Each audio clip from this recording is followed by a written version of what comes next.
there are a lot of people. In fact, and I can't remember if this was you or not. Go ahead and raise your hand and be counted if it was.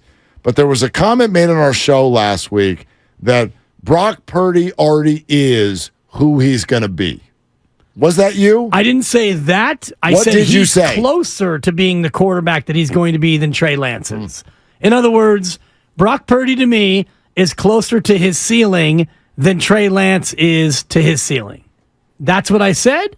That's what I meant. And I'm happy to repeat it here on Willard and Dibs on June 12th. I don't need you to repeat it. I'd love for you to explain it a little bit further. And this is kind of the notion that you're talking about. People who don't think Brock Purdy can get that much better. I'm fully understanding of the idea that from a skill set point, that, as we would call it, Trey Lance's ceiling is so much higher. Yes. You have someone who graded out as the number 3 overall pick in the draft. He can run. He's big. The arm is strong. All of the things, right? And then you have Purdy over here who graded out as barely being drafted at all, and he's small, and the arm is not as strong, and all of the things that we know about Brock Purdy. While I understand that, I guess what I'm trying to factor or figure out is 2 things. A, where do we plug in the part about how we're often wrong? So that's 1. And 2, Brock is even, and I don't even know this by age because I know that Trey didn't play as long, but Brock is younger in terms of how long he's been in the NFL. Brock was a rookie. How on earth, what rookie have you ever seen show up, and the second they showed up, you're like, that's the best version of them. That's the best, that's it. The best we ever saw of them was when they were a rookie. By definition to me, Brock Purdy should be a better player this year than he was last year. Well, coming off of injury. So fair. Okay. I mean, that I don't know if you can just completely discount in terms of we don't know what the elbow reconstruction and the strength therein is going to be like. I know he'll be cleared to throw in mid-August, and he's got 2 or 3 weeks to ramp up and hopefully be ready for week 1. But we don't know what the long-term effect of that elbow injury will be. And I also look at his body of work at Iowa State, and I see a quarterback that at times was less accurate than he was his rookie year and more prone to mistakes than he was in his rookie year. And you look at last year, he got away with some throws. What quarterback doesn't? I'll give you that. But I look at Trey Lance, and if I was to look at this team and everyone was healthy, I would start Brock Purdy. So I don't want to make this a conversation about me thinking that Trey Lance should be the starter. But I look at what Trey Lance potentially could be with more experience, more times with the number ones and first-team reps and all the rest of it. I think Trey Lance has got more growth still to do than Brock Purdy does. Okay, that's fair based on the fact that one played a whole lot of big-time college football and the other one didn't. But I also think sometimes, for instance, you bring up what he did at Iowa State, and we see this based on his numbers and what he did there. We have all kinds of examples of what someone was in college under a completely different system can be so different than who they are when they get into the pros. True. Brady couldn't even start at Michigan. Then he becomes the greatest of all time. Think of some basketball players. UCLA, when I covered that team down there under Ben Howland, was famous. Oh, so boring. It was so boring. It was wow, they got to 45 points tonight. That's amazing. Because he wanted defensive grinders, and he did not want anybody doing anything creative on offense. And so who came out of there? Players who you were they're talented, but I'm not sure. Russell Westbrook, Kevin Love. These are all people who were better pros than they were college players. So why can't Brock be that? Oh, he can be. Okay. I think it's a bit of a stretch, though, to go from Westbrook and Kevin Love in basketball to Brock Purdy. Well, just examples of players who were better as pros than they were in college. And Brock Purdy is going to be better in the pros in large part because of what you said off the top, which is the Shanahan effect. Kyle Shanahan, his system, and not exposing Brock Purdy to too many things that he has to do on his own. And I'm sure at Iowa State, I didn't watch all of his game tape, but I would imagine that he was taking more risks under more duress, throwing the ball certainly more often than he does in San Francisco, and that absolutely would hurt his ability to win and have good numbers. Let's go to James in Hayward on this, on Willard and Dibs. Hey, James, what are you doing? Oh, hi. Well, battling through traffic like everyone else here. Yep. Thanks for calling, man. Yeah, no, I just wanted to chime in on the conversation about Trey Lance and Brock Purdy. I wouldn't say I'm an expert observer of quarterbacks, but I really do think that Brock Purdy is very much better than Trey Lance. And I think we're talking about Trey Lance and giving him a lot of, say, hope because of the draft capital and the things that we surrendered for him. But then if he ends up being a backup, that's really what he is. I wasn't really impressed by the games that he played or what I saw. So that's just my opinion. I'm just really thinking that we're giving him a lot of leeway here because of he's a third pick of the draft. That's pretty much it. Well, James, I got to say, and this is one thing that is hard for me to even formulate. I totally agree. And I can't stand that I agree. I don't see it. I want to see it. I want to look at Trey Lance and be impressed by something. And I don't see it. And I'm just like James. I'm not an expert. I'm not a quarterback expert. I watch a truckload of football. So we've all seen what great quarterbacks look like. But I have now watched Trey Lance in multiple practices. We've watched him in multiple games.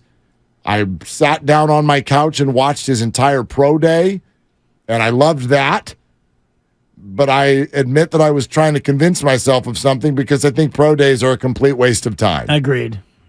I think teams go to pro days because they want to talk to the kid. They want to put the kid through an interview. The fact that a kid can hit somebody 25 yards down the field in stride while everybody's in shorts with no defense, my God, should be beyond a baseline. Do you know how many people in the world can do that? That does not make them NFL quarterbacks. But what would Kyle Shanahan and John Lynch have seen? And this is what I always fall back on because I'm with you, Mark, in many ways. I've seen his pro day. I've seen all the tape there is to see. I watch a bucket load or truckload, whatever you said. Truckload. All that and more. I'm right with you in lockstep, and I've seen him at practice a bunch of times, and I'm with you. But I always stop myself and think then, what would Kyle Shanahan and John Lynch have seen that would have moved them to trade up to the number 3 pick, knowing that Trevor Lawrence would not be there, right, and knowing with some certainty that Zach Wilson wouldn't be there. And you could have gotten McCorkle Jones, and everyone was saying, oh, the Niners want Mac Jones. And we did weeks here on 95.7 The Game, and I'm sure you did as well. We all covered the same story, which was they can't possibly be going for Mac Jones. And then when they traded up to 3, it's like they couldn't have done that for Mac Jones. Who then? If they went through all that to trade up and get Trey Lance, they had to see something that they liked. Wow. They had to see some level of potential that's got to still be in there. I think he's a great dude, and I think he's incredibly smart. Think about if Kyle Shanahan has a weakness, it's what? It's that he at times seems robotic with his commitment to his, as you put it, laminated play sheet. Gorgeous. Okay? So if that's the case, and I sit down and you got a kid in front of you and you're like, man, 6'4", rocket arm, right? 224. He can run, and he is whip smart. Like I'm putting stuff on the board in front of him that's complicated.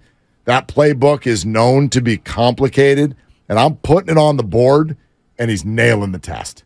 He's absolutely nailing it. And then you go through whatever it is you see at pro days and other workouts, and you're like, yeah, right? It's there. The talent is all there. If it's a little bit raw in spots, you're sitting there thinking, we can coach that out of him. I can fix it. Right. Yeah. I can coach yes. Everybody, no one's going to be a perfect, completed piece sitting here at age 20. Essentially what he was when they were talking to him. He is actually, he's young. He is 5 months younger than Brock Purdy. Exactly. They are both 23 years old. But you're thinking, okay, right? No risk it, no biscuit. So let's give this a shot. And we think we can get him up to speed. Then the injuries mess it up. And then maybe you can't coach some of it out of him. Maybe. I don't know that yet. I'm not ending Trey Lance's career. Yeah. I do believe that the 49ers are frustrated with where it sits today. The same way I made that comment last August when Jimmy Garoppolo re-signed. I think it's the same way that we couched it in terms of James Wiseman, where, yes, injuries cost him a critical year, and then you got to this year, which this would be the Trey Lance year, which is what Wiseman got. And James Wiseman got to start the first dozen or so games, and the team lost a lot of those games, not because of James Wiseman, but they didn't win in spite of James Wiseman. So you dug a hole. Wiseman became largely unplayable with these veterans, and then you felt like you got to a point where you had to move off him. And now here you sit with Trey Lance, and we mentioned this, you don't have the same luxury in the NFL to try something out, especially at the quarterback position, to see what you have. That's why I do think that these 3 preseason games for Trey Lance are going to be so important. Yeah, they'll be big. For him to be able to show them exactly where he is in his development. This is a quick aside since you brought up James Wiseman. I was looking, just kind of scrolling around, looking at some old video, and there was a play. This was one of the first 10 games of the year last year when, thank you, James was still on the team. And I think it was the game in Orlando. I think that was one of the early games this year. Warriors lost, as we know. Orlando gave them their best punch. Yes, they did. Twice. But anyway, they go to Orlando, and there is a pick and roll situation with Steph Curry and James Wiseman. And Wiseman comes from the low block to meet Steph out by the top of the circle. And he throws out there the weakest, most half-hearted, absolutely nothing burger screen. Makes no contact with anyone whatsoever. The whiff. And then wheels to the hoop. The defenders simply switch. They are completely unbothered by this action, and Steph is sitting there flat-footed with the ball like, great, what the hell did that just do? So then Steph looks up, and James wheels to the hoop simply to post up the other player that's now on him and stands there with his arm up, not in great position. The defender is right on him. Steph opts not to throw the ball to James, and James does this whole pouty McPouty face with the shoulders drop and kind of whips the arms out like 2 pieces of spaghetti. Oh, supposed to give me the ball, chef. And it was one play. Maybe James having a bad day. Maybe James only did that one time. I don't want to paint with a broad brush. But I keep going back to my original point. Every single time I see or hear this stuff, Draymond Green show and mouthpieces, walking off the court, whether it's punches, whether it's things like that, there's all these little things that to me build up to believe that young players in the Warriors system at the beginning of last year did not have the right attitude. That was game 9, Mark, of 10. James Wiseman played the first 10 games, all off the bench. The Warriors went 3-7 in those games. That was the night they lost to Orlando 130-129. Wiseman played 9.5 minutes. They would end their road trip in New Orleans. Wiseman played 16.5 minutes, scored 5 points, and collected 6 rebounds in a game they lost to New Orleans by 9. They went 0-5 on the trip. Then Wiseman received 3 DNPs, played once, was inactive for about a month, played a stretch of about 7 games, and then after that, on to Detroit. Traded to Detroit.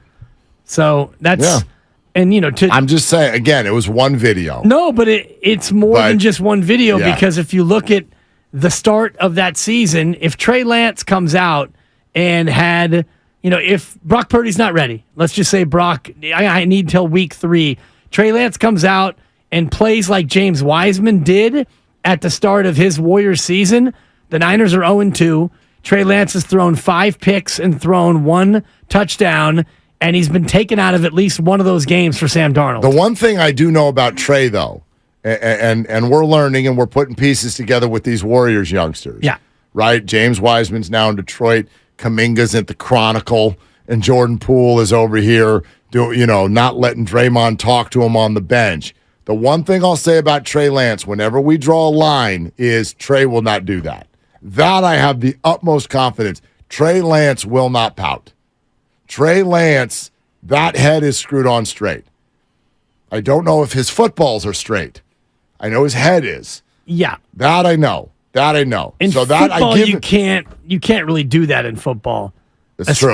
You're right. Especially as a 23-year-old quarterback. Gosh. You want to have your career end overnight? Trent Williams would throw him into his locker. Right. And then absolutely. I was thinking about Zach Littell as you were just laying that out, because somebody shared that video on Twitter this morning. I saw it when your guy comes out to pull him, and he slams the ball in his hand, and Cap looks back at him like, "Mother, father, what?" We would like to talk to you in the tunnel. Down in the tunnel. Totally. And we are sending you to Sacramento. Gone. Yeah. Next morning. Yeah. Gone.